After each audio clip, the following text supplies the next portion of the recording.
The Labour Party experienced disappointing results in the local elections after they failed to take back control of the London Boroughs of Wandsworth, Westminster and Barnet from the Tories. Barnet was one of Labour's main targets in the local elections last night, with just one seat separating them and the Conservatives. Despite a huge campaign from Corbyn's party, the Conservatives eventually took control of the council. And Mr Goldstein puts that down to Corbyn's failure to address the growing issue of anti-Semitism in the Labour Party.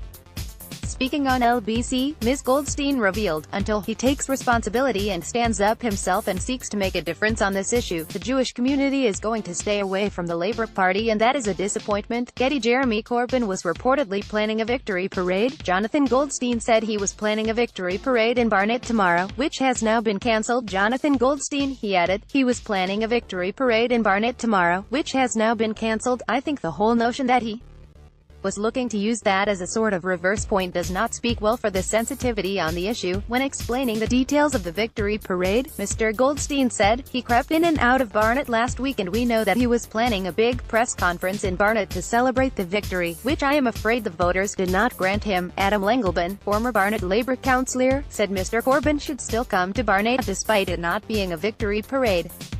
Mr Lengelben said, "It is down to Jeremy Corbyn and the Labour leadership to prove to Labour Jews like me and also the wider Jewish community that they take this seriously. He has an opportunity to do that tomorrow."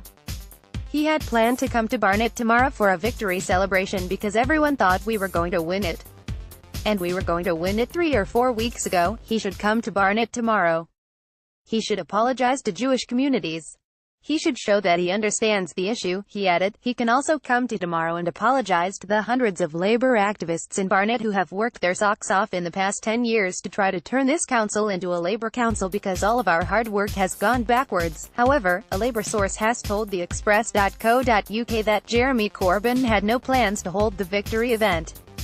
Barnet councillor Barry Rawlings said Labour leader Jeremy Corbyn and the NEC were responsible for the inactive response of the party against Ken Livingstone's anti-Semitic comments in 2016. Mr Rawlings argued the anti-Semitism row had cost them full control of his borough in the local elections, putting the party in a difficult position to regain Jewish voters' trust.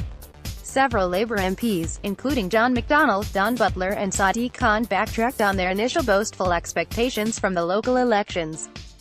Sadiq Khan had said Labour would paint London red, and John McDonnell promised his party was on the edge of a significant victory in Hillingdon, despite the Conservatives increasing their majority in the council.